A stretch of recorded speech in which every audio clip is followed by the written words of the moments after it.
की कथा पढ़ें। हरितालिका तीज की कथा। सिरप ले ला चुनिया।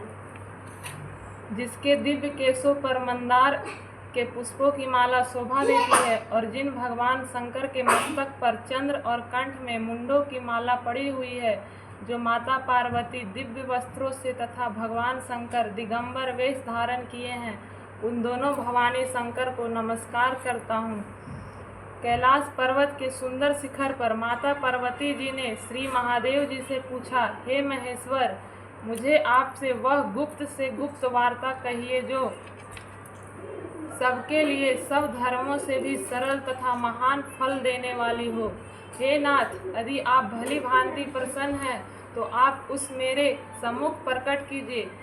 हे जगन्नाथ, आप आदि मध्य और अन्य रहित हैं, आपकी माया का कोई पार नहीं है। आपको मैंने किस भांति प्राप्त किया है? कौन से व्रत, तप या दान के पुण्य फल से आप मुझको वर रूप में मिले?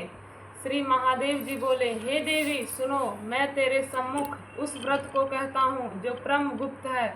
जैसे तारागणों में चंद्रमा और ग्रहों में सूर्य, वर्णों में ब्राह्मण, देवताओं में गंगा, पुराणों में महाभारत, वेदों में साम और इंद्रियों में मन श्रेष्ठ है, वैसे ही पुराण और वेद सब में इसका वर्णन आया है, जिसके प्रभाव से तुमको मेरा आधा आसन प्राप्त हुआ है। हे प्रिय, उसी का मैं तुमसे वर्णन करता हूँ।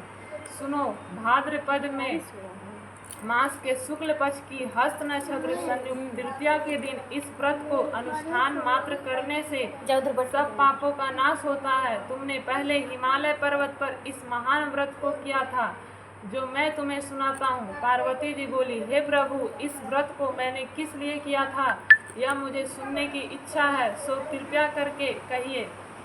शंकर जी बोले, आर्यवत में हिमालय नामक एक महान पर्वत है, जहाँ अनेक प्रकार की भूमि अनेक प्रकार के वृक्षों से सुशोभित है, जो सदैव बर्फ से ढके हुए तथा गंगा की कलकल ध्वनि से शब्दयमान रहता है। हे पार्वती जी, तुमने बाल्यकाल में उसी स्थान पर परम तप किया था और तुमने 12 वर्ष तक जल में रहकर तथा वैशाख मास में अग्नि में प्रवेश करके तप किया। श्रावण के महीने में बाहर खुले निवास कर अन्य त्याग पर ताप करती रही। तुम्हारे उस कष्ट को देखकर तुम्हारे पिता की बड़ी चिंता हुई। वे चिंतातुर होकर सोचने लगे कि मैं इस कन्या की किससे शादी करूं। इस अवसर पर देव योग से ब्रह्मा जी के पुत्र नारद जी वहां आए। देवर्षि नारद ने तुम्हें शैलपुत्री को देखा।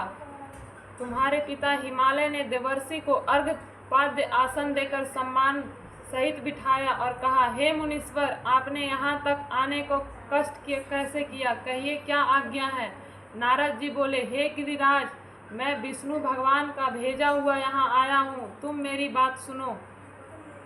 आप अपनी कन्या को उत्तम वर को दान करें। ब्रह्मा, इंद्र, शिव आदि देवताओं में विष्णु भगवान के समान कोई भी उत्तम नहीं है, इसलिए मेरे मत से आप अपनी कन्या का दान भगवान विष्णु को ही दें। हिमालय बोले, यदि भगवान वासुदेव स्वयं ही कन्या को ग्रहण करना चाहते हैं और इस कार्य के लिए आपका आगमन हुआ है, तो वह मेरे लिए गौरव की बात है, मैं अवश्य उन्हें दूंगा। हिमालय का यह आश्वासन सुनते ही देवर्षि नारद जी की आकाश में अंतर्ध्यान हो गए और शंख, चक्र, गदा, पद्म एवं पीताम्बरधारी भगवान विष्णु के पास पहुँचे। नारद जी ने हाथ जोड़कर भगवान विष्णु से कहा, प्रभु, आपका विवाह कार्य निश्चित हो गया है। इधर हिमालय ने पार्वती जी से प्रसन्नता पूर्वक कहा, हे पुत्री, मैंने तुम्हें गरुड़ ध्वज भगवान विष्णु को अर्पण कर दिया है। पिता के इन वाक्यों को सुनते ही पार्वती जी अपनी सहेली के घर गई और पृथ्वी पर गिरकर अत्यंत दुखित होकर विलाप करने लगी। उनको विलाप करते हुए देखकर सखी बोली, हे देवी, तुम किस कारण से दुख पाती हो? मुझे बताओ, मैं अवश्य ही तुम्हारी इच्छा पूर्ण करूंगी। पार्वती बोली, हे सखी, सुन, मेरी जो मन की अभिलाषा है सुनाती हूँ। मैं श्री महादेव जी को वरण करना चाहती हूँ। मेरे इस कार्य को पिताजी ने बिगाड़ना चाहा है, इसलिए मैं निसंदेह इस शरीर का त्याग करूंगी। पार्वती के इन वचनों को सुनकर सखी ने कहा, हे देवी, जिस वन को तुम्हारे पिताजी ने ना देखा हो, तुम वहां चली जाओ।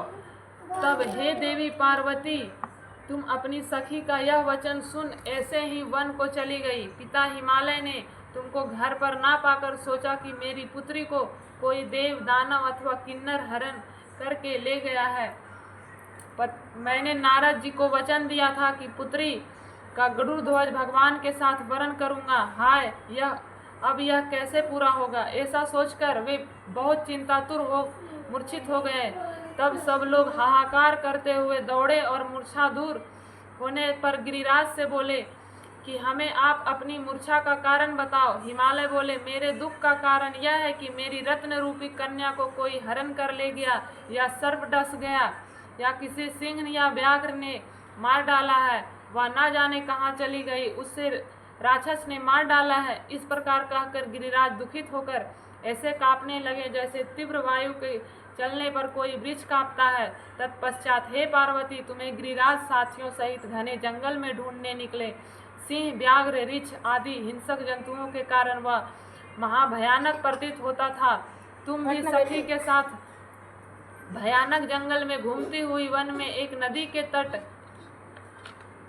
पर एक गुफा में पहुंची। उस गुफा में तुम अपनी सखी के साथ प्रवेश कर गई, जहां तुम अन्य जल का त्याग करके बालू का लिंग बनाकर मेरी आराधना करती रही।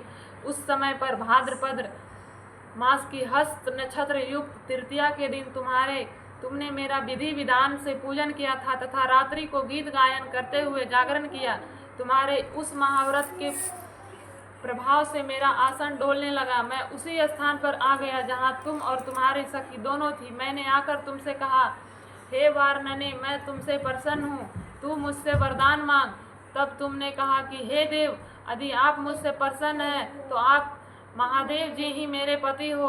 मैं तथास्तु ऐसा कहकर कैलाश पर्वत को चला गया और तुमने प्रभात होते ही उस बालू की प्रतिमा को नदी में विसर्जित कर दिया। हे सुबह, तुमने वहां अपनी सखी सहित व्रत का पारायण किया। इतने में तुम्हारे पिता हिमवान भी तुम्हें ढूंढते ढूंढते उसी घने वन में आ पहुंचे।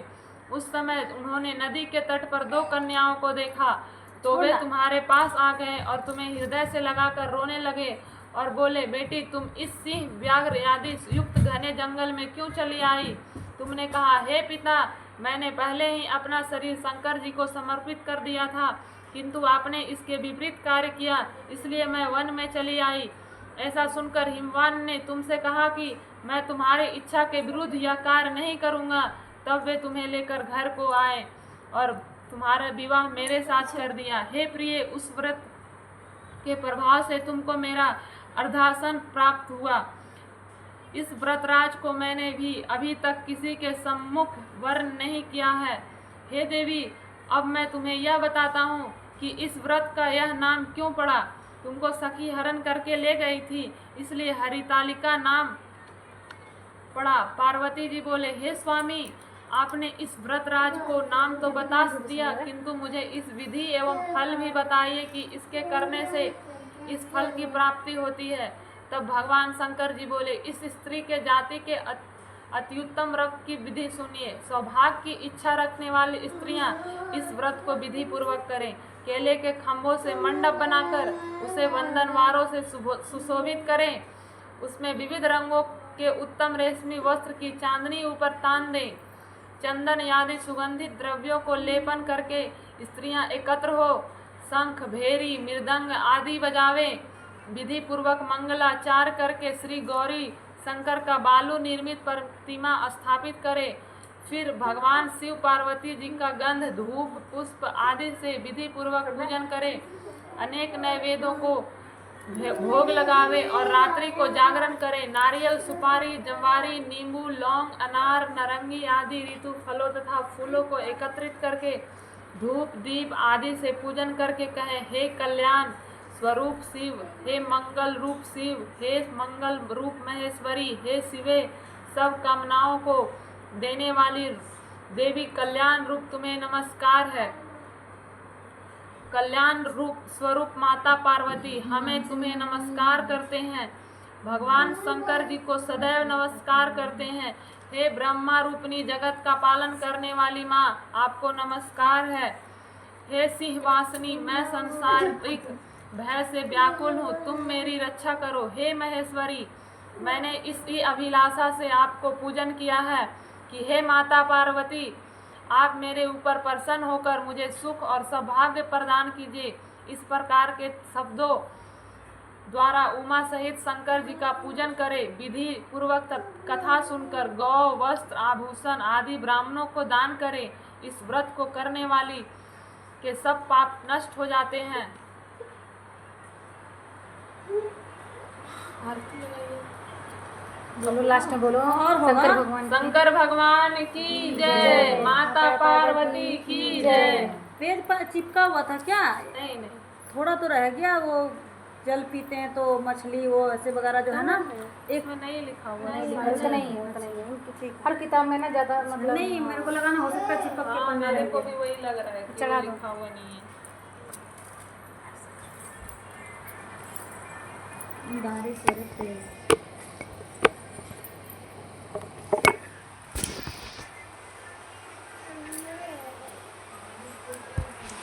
बारिश बहुत तेज हो रहा है। हाँ वो